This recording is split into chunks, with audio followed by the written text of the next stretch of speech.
Good morning DPS बच्चों, आप सब कैसे हो। आशा करती हूँ कि घर पर आप सुरक्षित होंगे।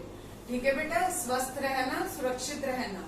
बेटा कल हमने क्या किया था, रघुवीर सहाय जी की जीवनी के बारे में बताया था। उनकी साहित्यिक विशेषताएं बताई थी, उनकी भाषा शैली बताई थी, उनकी रचनाएं बताई थी और बेटा उनके जीवन के बारे में बताया था। आज मैं आपको उनके द्वारा रचित कविता कैमरे में बंद अपाहिज के बारे में बताना चाहूंगी। चलो आज हम शुरू करते हैं कैमरे में बंद अपाहिज। ठीक है बच्चों।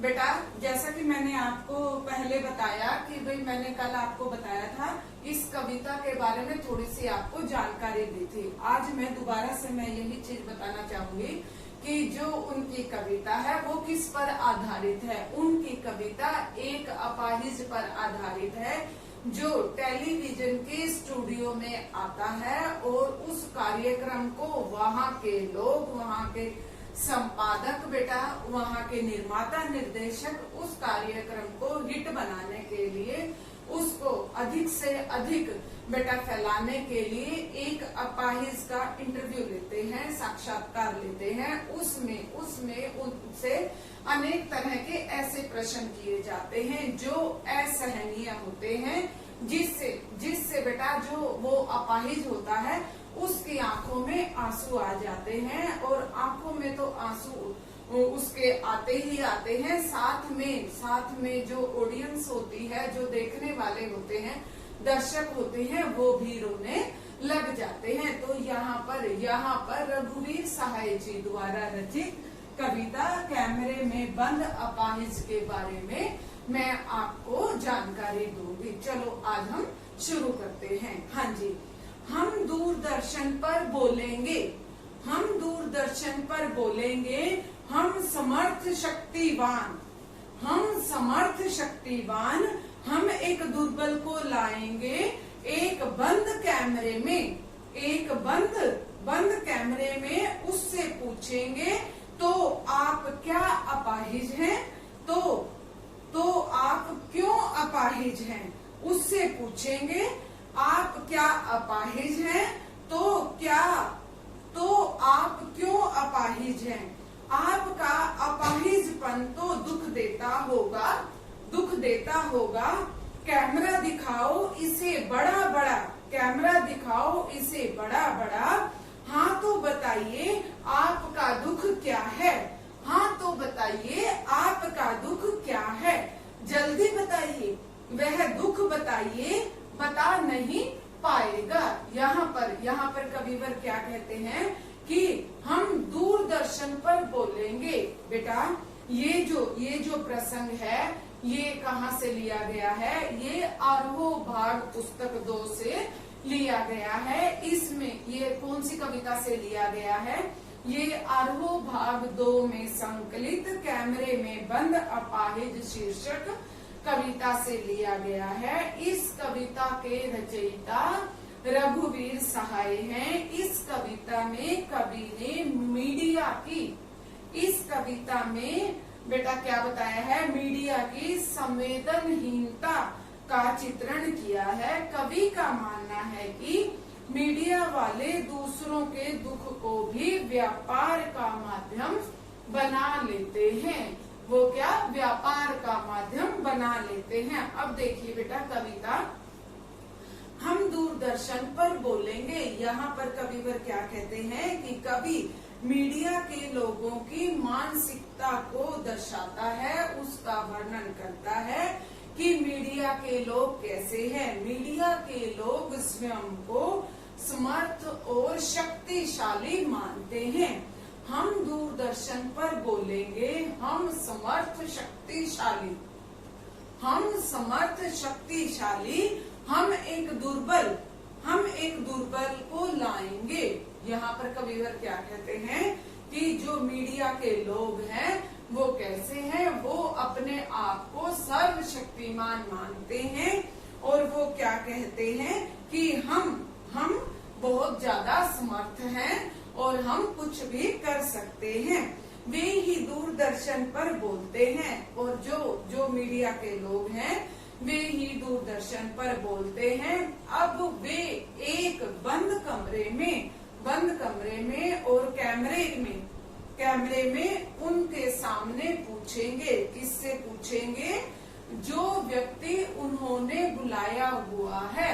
अब देखो कौन व्यक्ति बुलाया हुआ है? अपाहिज व्यक्ति।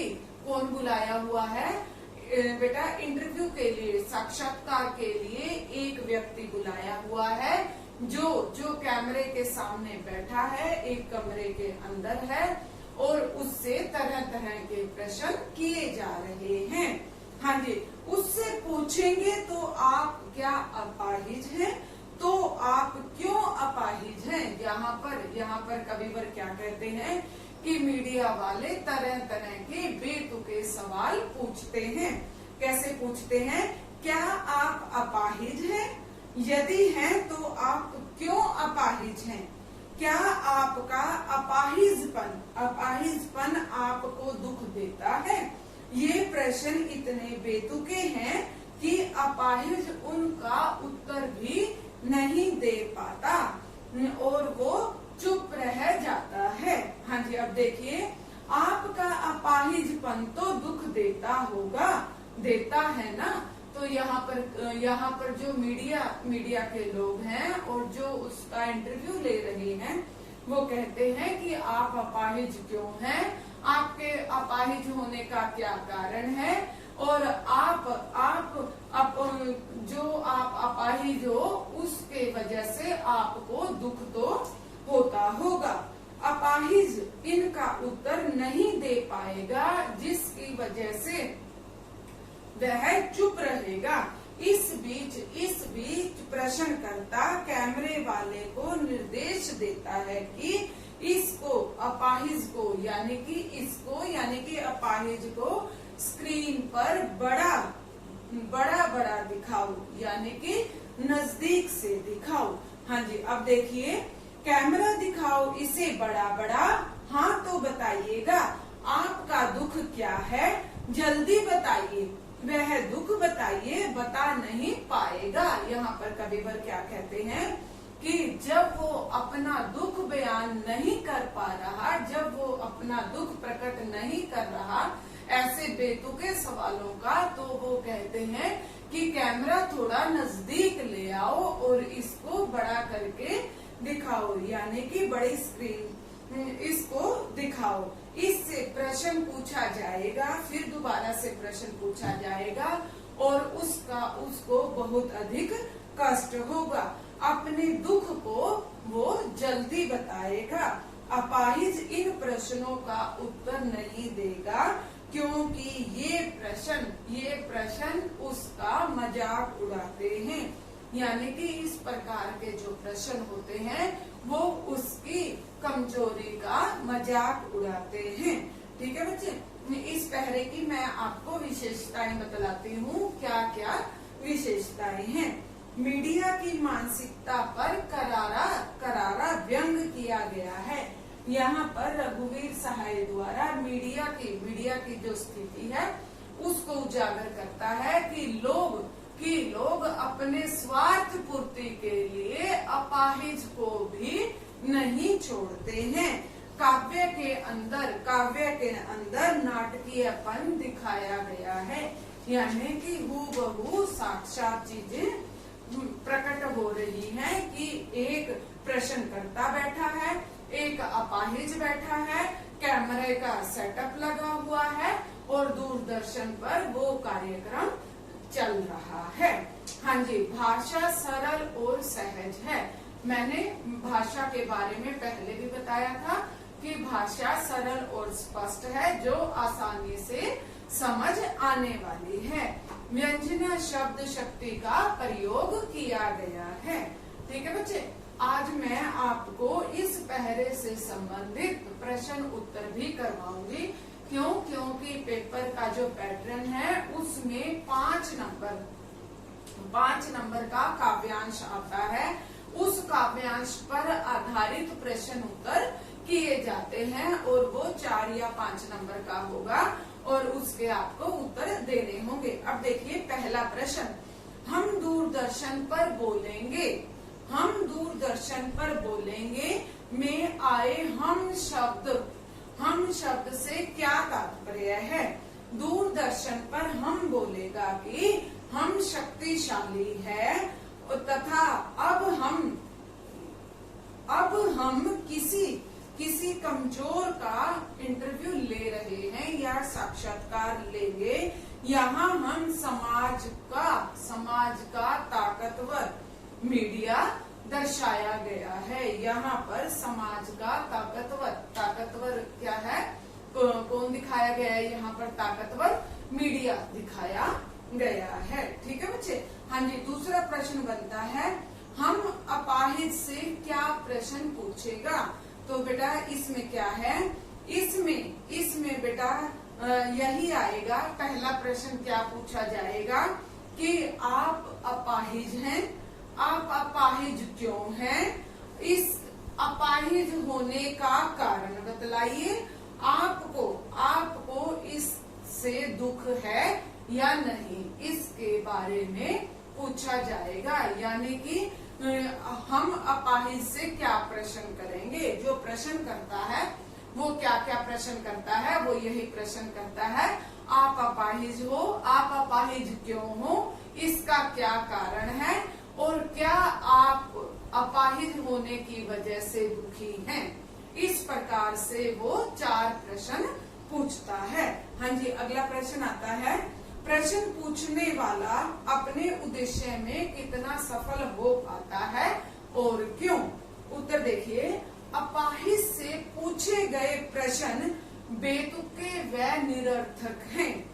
ये अपाहिज के वजूद को झकझोर देते हैं, यानी कि उसकी जो मनस्थिति है उसको झकझोर कर रख देते हैं तथा उसके स्वाभिमान को भी ठेस पहुंचाते हैं। फलस्वरूप वह चुप हो जाता है। इस प्रकार प्रश्न पूछने वाला अपने उद्देश्य में सफल नहीं हो पाता। उसकी असफलता का कारण यह है कि उसे अपंग व्यक्ति की व्यथा से कोई भी वास्ता नहीं है। वह तो अपने कार्यक्रम की लोकप्रियता बढ़ाना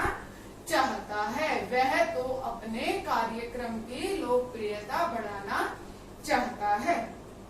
दूसरा प्रश्न, प्रश्नकर्ता कैमरे वाले को क्या निर्देश देता है और क्यों? जो प्रश्न करता है वो कैमरे वाले को अपंग की तस्वीर बड़ी करके दिखाने के लिए कहता है ताकि आम जनता की सहानुभूति उस व्यक्ति के साथ हो जाए और कार्यक्रम लोकप्रिय हो जाए। ठीक है बच्चे, आज मैंने बेटे आपको एक पूरा का पूरा पहरा करवा दिया है। इस पहरे की बेटा व्याख्या करवा दी है। सप्रसंग मैंने आप लोगों को इस पहरे की व्याख्या करवा दी है। दूसरा, इस पहरे की विशेषताएं भी आपको बतला दी है। और तीसरा, मैंने इससे संबंधित जितने भी प्रश्न उत्तर बनते थे वो सारे के सारे प्रश्न उत्तर भी मैंने आपको करवा दिए हैं। और बेटा एक बात और मैं कहना चाहती हूँ, कुछ बच्चे बेटा सिंगल एक लाइन में उत्तर देने की कोशिश करते हैं। कृपया आप उसको 2 या 3 लाइनों में उत्तर देने की कृपया करें। क्योंकि फिर बेटा नंबर कट जाएंगे। तो फिर ये मत कहना कि भाई मैम हमारे अंक कहाँ गए। उसको बेटा बढ़िया तरीके से एक्सप्लेन करते हैं, ना कि 1-2 सिंगल वर्ड में उसकी प्रस्तुति दी जाती है। ठीक है बच्चे, अब बेटा कल हम करेंगे इस कविता का दूसरा पहरा। ठीक है बेटा। हाँ जी, खुश रहो, हंसते रहो, मुस्कुराते रहो। God bless you.